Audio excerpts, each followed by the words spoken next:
Bonsoir, bienvenue dans cette demi-heure d'information, mais tout d'abord les principaux titres de ce 20h.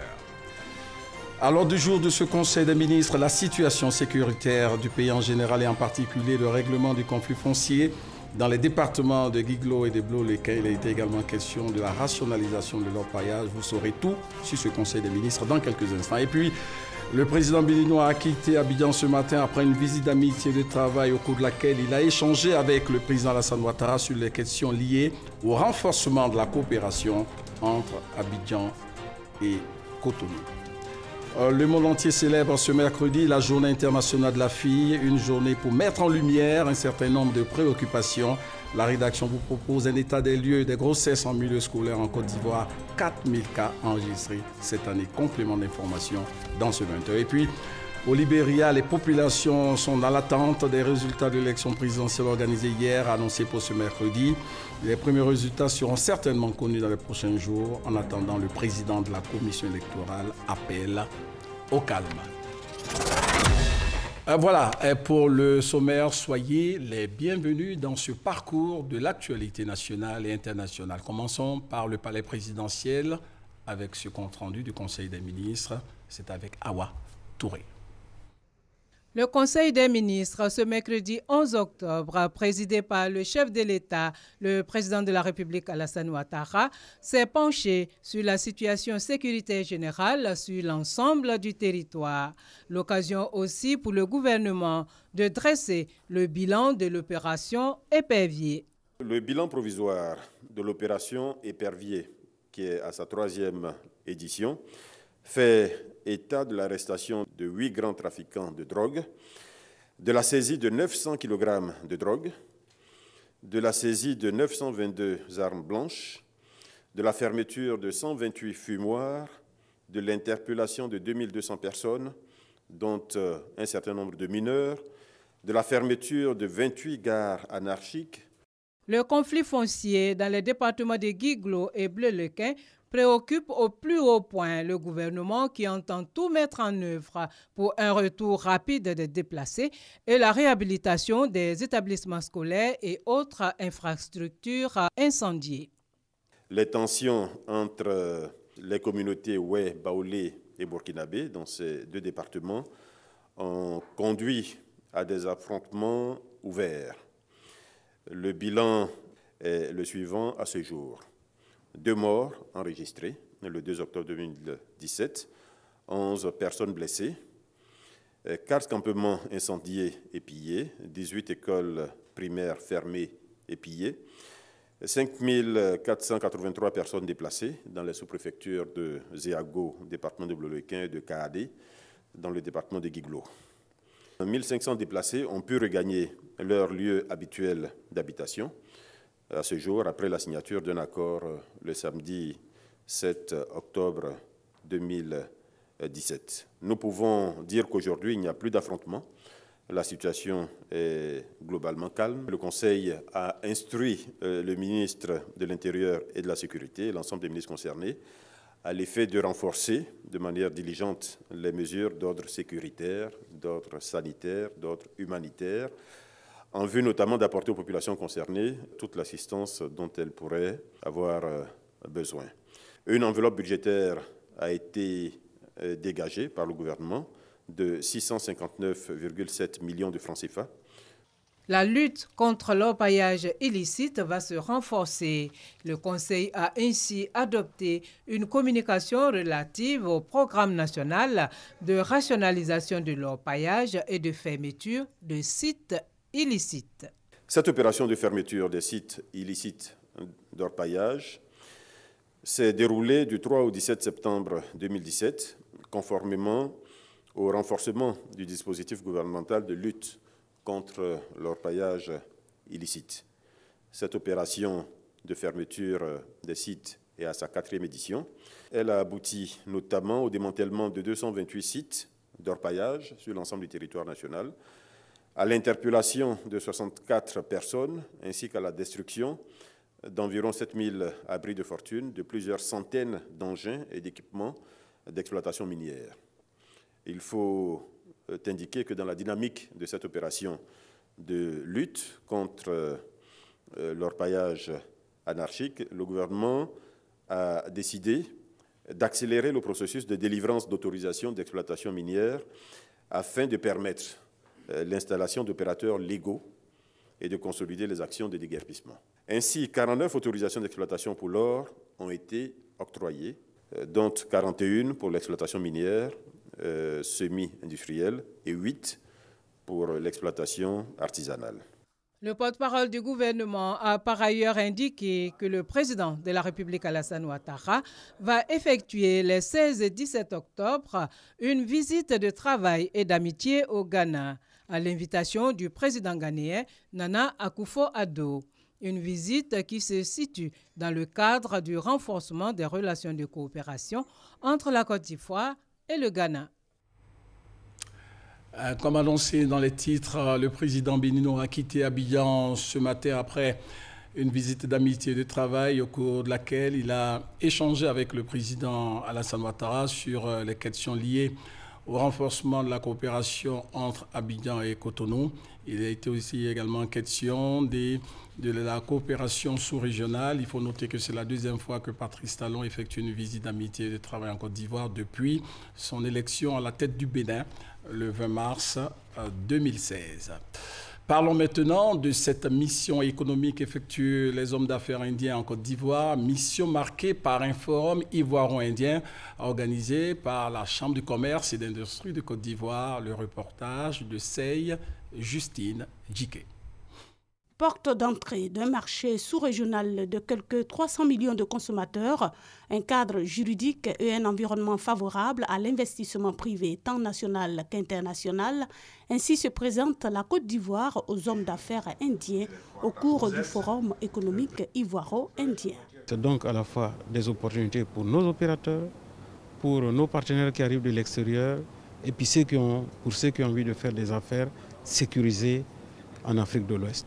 La Côte d'Ivoire, pour moi, c'est plus qu'une garantie. Les hommes d'affaires qui viennent dans le but de nouer des relations d'affaires, de bien vouloir s'installer ici, lorsque les conditions leur sont pleinement expliquées et qui trouvent qu'ils ont intérêt à rester. Ce rapprochement entre les deux communautés d'affaires a pour but d'intensifier davantage les échanges commerciaux qui ont connu une hausse de plus de 40% entre 2014 et 2015, faisant de l'Inde le 5e plus grand partenaire commercial de la Côte d'Ivoire. We have around 30 Indian companies. L'organisation de ce forum répond à la visite du président indien l'an dernier à Abidjan. Lors de sa présence, il a échangé avec le président de la République, son Excellence Alassane Ouattara. Et ils espèrent que jusqu'en 2020, cet échange qu'on a aujourd'hui pourra doubler pour dépasser les 1,5 milliard d'échanges commerciaux entre la Côte d'Ivoire et l'Inde.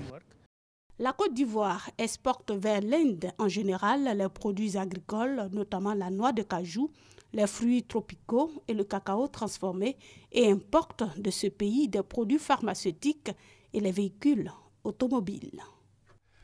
Et poursuivons ce journal par la réponse à une interrogation. Comment l'entrepreneuriat inclusif peut-il lutter efficacement contre la pauvreté? La réponse a été donnée par le CIRES, le Centre ivoirien de recherche économique et sociale, qui a procédé au lancement d'un projet sur l'entrepreneuriat inclusif pour trouver une solution au chômage des jeunes, des femmes. Cheikh Touré pour en savoir un peu plus. 380 millions de francs CFA. C'est le montant alloué par le Canada pour financer cette étude dont l'objectif principal est de vulgariser le concept d'entrepreneuriat inclusif, perçu aujourd'hui comme un moyen efficace de lutte contre la pauvreté dans les pays en développement. Ce rôle du secteur privé ne se limite plus à la responsabilité sociale ou à la philanthropie, mais ce secteur devient le principal vecteur de développement. C'est en vue de favoriser une meilleure compréhension des facteurs pouvant entraîner une plus grande contribution du secteur privé que le Centre canadien de recherche pour le développement international, CRDI, soutient la recherche sur les modèles d'entreprises inclusives qui souscrivent à des objectifs sociaux, environnementaux et économiques. La politique reconnaît l'importance essentielle d'une croissance au service de tous, y compris les femmes et les jeunes. Convaincu que la participation pleine et égale des femmes et des jeunes dans l'économie est nécessaire à une croissance inclusive, le Canada fait de la croissance inclusive un domaine d'intervention prioritaire, car elle est essentielle à la réduction de la pauvreté et des inéquités dans le monde.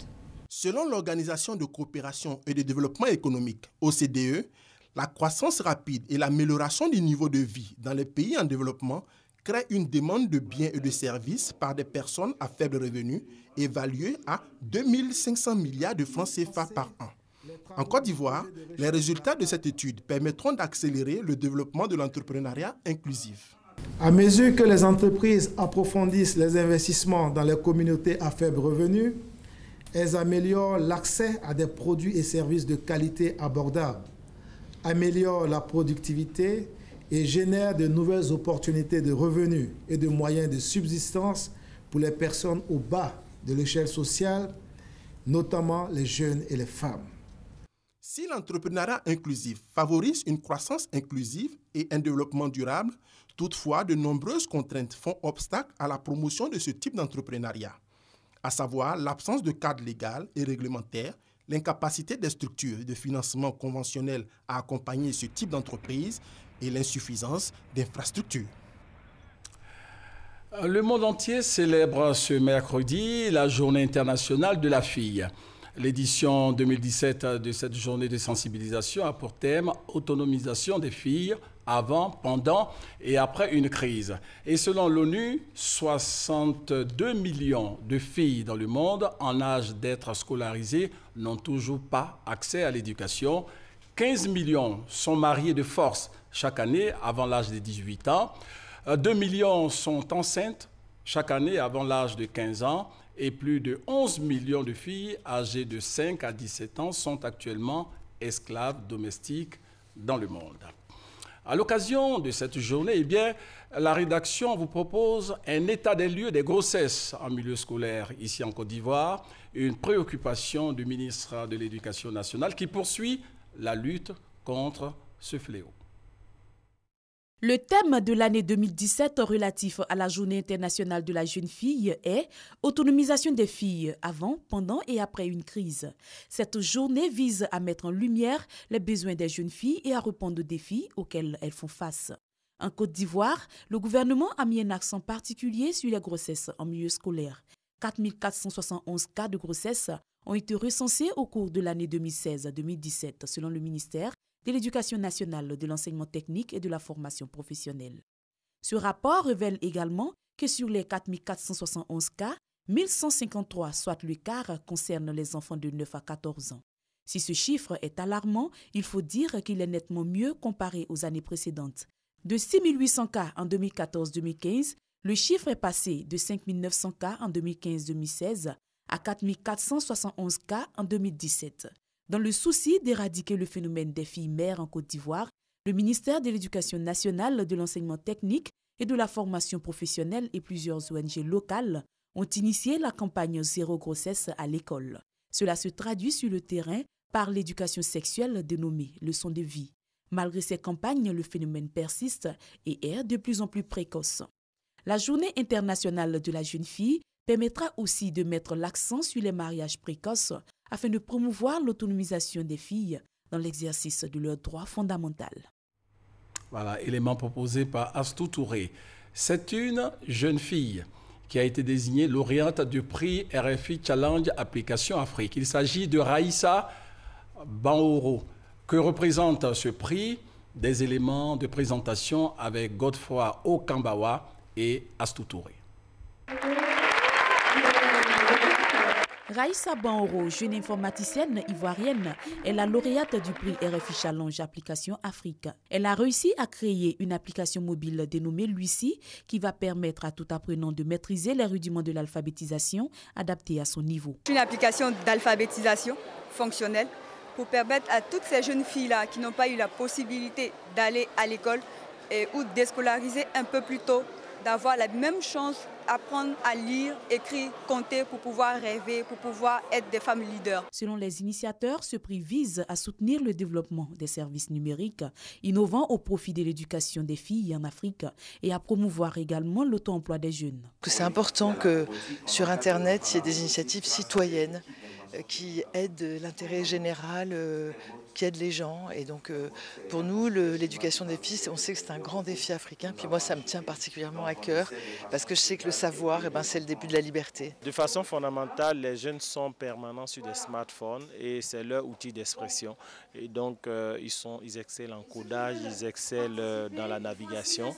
Ils peuvent en faire aussi leur métier. Donc là où il y a un potentiel fort d'insertion et d'emploi, nous sommes obligés d'être là pour les aider. Le prix RFI Challenge Application Afrique est à sa 2e édition. Plus de 600 candidatures provenant de 34 pays d'Afrique francophone ont été enregistrées. Par la même occasion, devant un public composé essentiellement de jeunes filles, l'émission 7 milliards de voisins, présentée par Emmanuel Bastide, a été enregistrée autour du thème « Le numérique, est-ce un tremplin pour l'emploi des jeunes ?» Parlons maintenant de cette technologie comme solution aux questions de mobilité dans le district autonome d'Abidjan. Un système dit intelligent de gestion des stationnements est annoncé pour bientôt. L'objectif, c'est de mettre à la disposition des automobilistes un parking sécurisé et favoriser une fluidité routière dans la capitale économique de la Côte d'Ivoire, Lassina Ouattara et Sidonie Davila Waka. Jeunes volontaires appelés couramment Yosseur Denama pour aider à stationner son véhicule ou sabot d'immobilisation de roues pour ceux qui n'ont pas la chance de trouver un parking. C'est le quotidien des automobilistes d'Abidjan. Nous constatons tous que c'est très difficile de stationner, surtout à Abidjan et particulièrement au plateau. La voie est tout encombrée, on ne peut pas garer. Il serait intéressant que l'on puisse proposer des parkings à hauteur. Pour faire face, les acteurs ivoiriens du transport et les collectivités dans le district d'Abidjan sont en séminaire pour poser les bases et mieux organiser les points de stationnement et parking en s'appuyant sur la technologie. Il nous faut innover de façon à ce que effectivement les problèmes que nous voyons, les problèmes de congestion, les problèmes d'indiscipline sur nos routes, les problèmes de sécurité routière puissent effectivement être résolus par l'utilisation des nouvelles technologies. La mise en œuvre de ce projet, cher aux autorités ivoiriennes, devrait permettre de régler l'épineux problème de mobilité à Abidjan, en plus de générer des revenus pour les 10 communes. Chaque commune a ses spécificités et donc il faut, n'est-ce pas, proposer des solutions idoines qui soient adaptées. ITS Côte d'Ivoire, plateforme des acteurs du transport intelligent, bénéficie de l'expertise technique d'entreprises françaises et ivoiriennes. L'objectif est vraiment d'optimiser les infrastructures existantes pour faciliter la mobilité. Plusieurs solutions ont été proposées. Elles devraient être analysées puis entérinées dans une vision plus intégrée pour une exécution dans le cadre d'un partenariat public-privé. Toujours dans le domaine des transports, sachez que l'aéroport international Félix Houphouët-Boigny de Port-Bouët vient de se doter d'un espace pour la prise en charge de passagers à mobilité réduite, les passagers qui ont du mal à se déplacer tout seuls. Cette acquisition s'inscrit dans le cadre d'une politique de modernisation, mais surtout de repositionnement aux standards internationaux, nous dit notre reporter Serge Coléa. Aéroport international Félix Houphouët-Boigny. Il est midi. Une passagère a des difficultés à se déplacer seule. Pour l'accueillir, un agent de manutention au sol. Il est chargé de l'aider à remplir toutes les formalités jusqu'à l'embarquement. Un soulagement pour elle. Vraiment, avec le local qu'ils ont construit juste au parking là, ça nous permet, nous, passagers à mobilité réduite, d'être déjà pris en charge dès notre arrivée au parking. On n'a plus besoin de venir faire le rang et tout ça là. Déjà opérationnel depuis le 18 septembre dernier, le service PMR pour passagers à mobilité réduite ouvre officiellement ses portes aujourd'hui. Son inauguration des mains du directeur de cabinet du ministre des Transports positionne davantage l'aéroport international Félix Houphouët-Boigny au rang des aéroports africains les plus modernes. Ça fait partie de notre désir le plus profond de fournir un service de qualité, un service de standard international qui répond à toutes les exigences de IATA et aussi de nos compagnies clientes, les compagnies locales ainsi que les compagnies internationales. En plus des personnes à mobilité réduite, le service PMR prend en charge les personnes qui ont besoin d'un traitement spécial, notamment les enfants non accompagnés et de hautes personnalités. Cette innovation de l'opérateur coïtien de manutention au sol intervient seulement 6 mois après sa certification ISAGO. On en vient maintenant au dossier de ce 20h. Cette révolution dans la météorologie, une révolution qui permet de prévoir toutes sortes d'intempéries, savoir par exemple quels dangers auxquels les populations sont confrontées dans cette petite saison des pluies. Sidonie Waka Davila, une fois encore sollicité. C'est l'heure de la petite saison. La pluie est au rendez-vous. La petite saison débute généralement en octobre et s'étend jusqu'à novembre. Elle peut s'achever plus tôt ou plus tard que prévu. Quoique de courte durée, la petite saison pourrait causer des dégâts comme des inondations, des glissements de terrain, préviennent les météorologues. Par petite saison de pluie, nous ne devons pas avoir de petites pluies.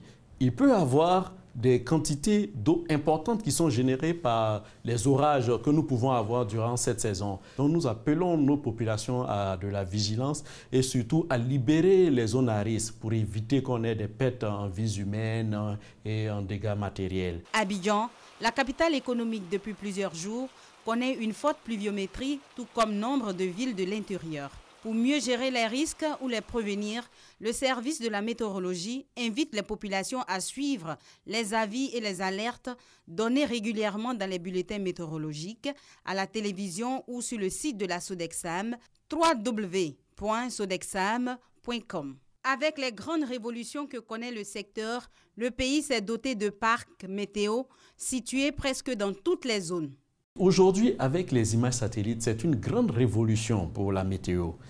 Ça veut dire qu'on arrive à traquer les cellules orageuses les plus dangereuses et lorsqu'elles sont en train d'affecter, on arrive à déterminer leur trajectoire et autres, les zones et les différents impacts susceptibles d'intéresser telle ou telle région.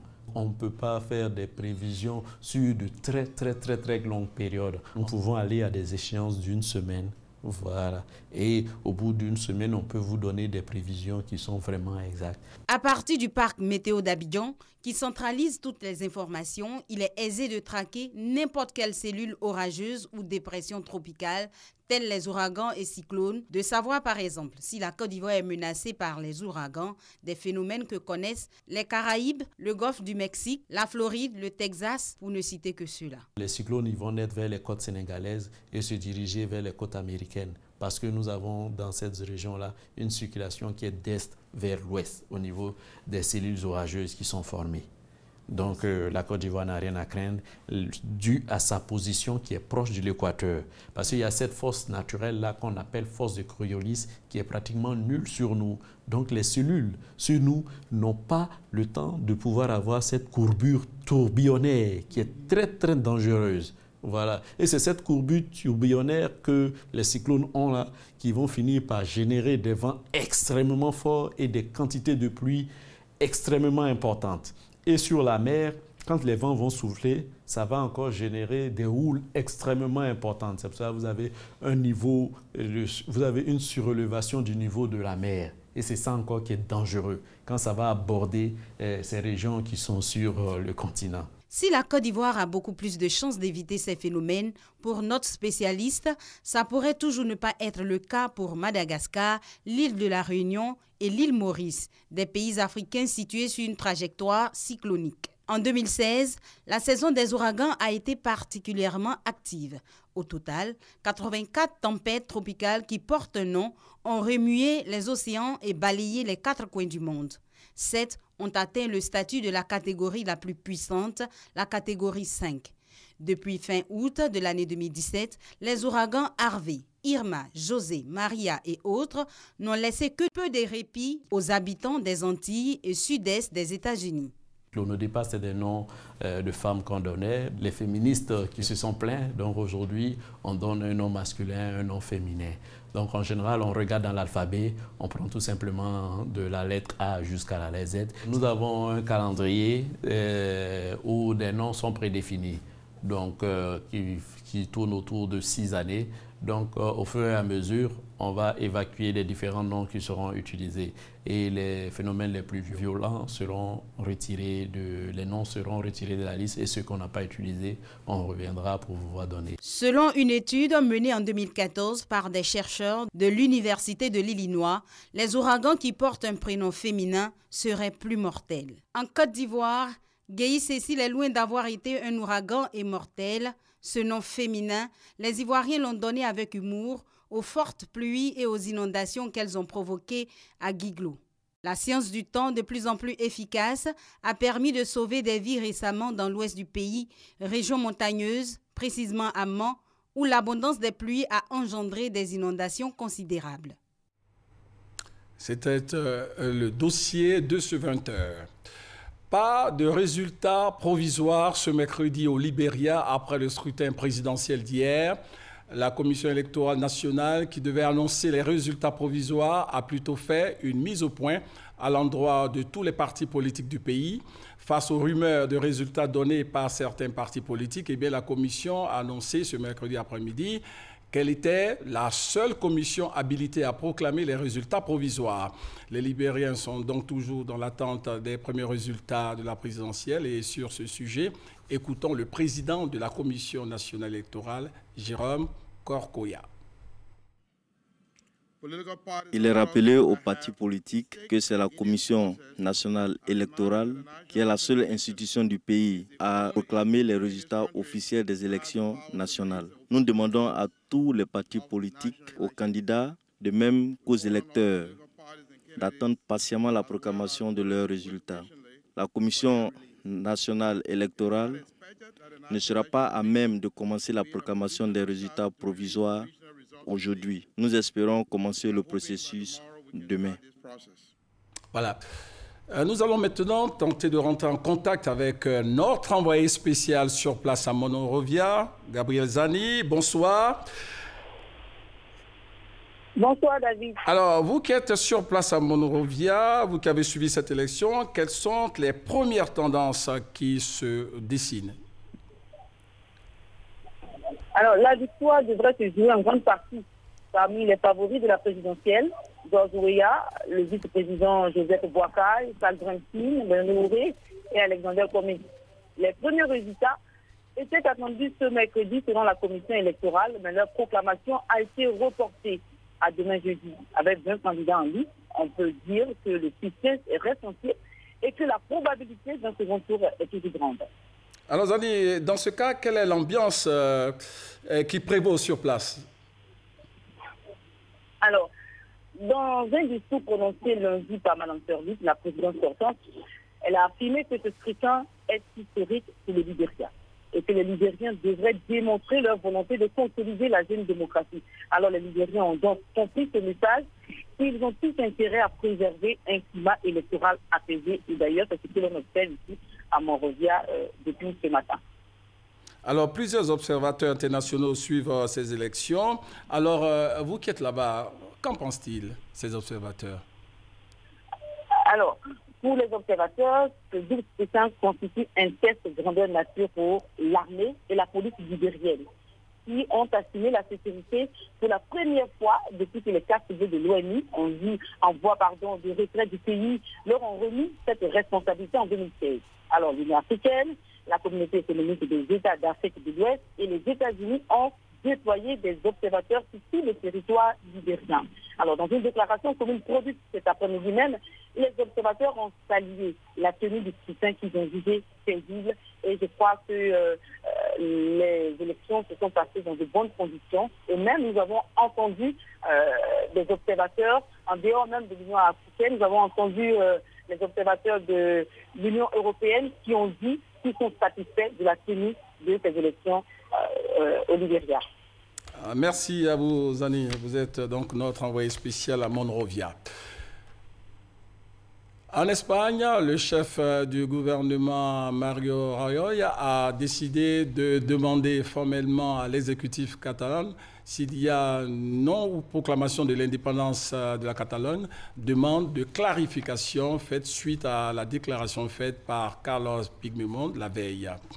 Voilà, merci donc à la réalisation, fin de ce 20h, préparé par l'ensemble de la rédaction, supervisé par Sylvie Touré, réalisé par Edouard Kofi-Sakra. Merci de l'avoir regardé. Bonne suite de programme sur RTI 1, mais surtout, portez-vous bien.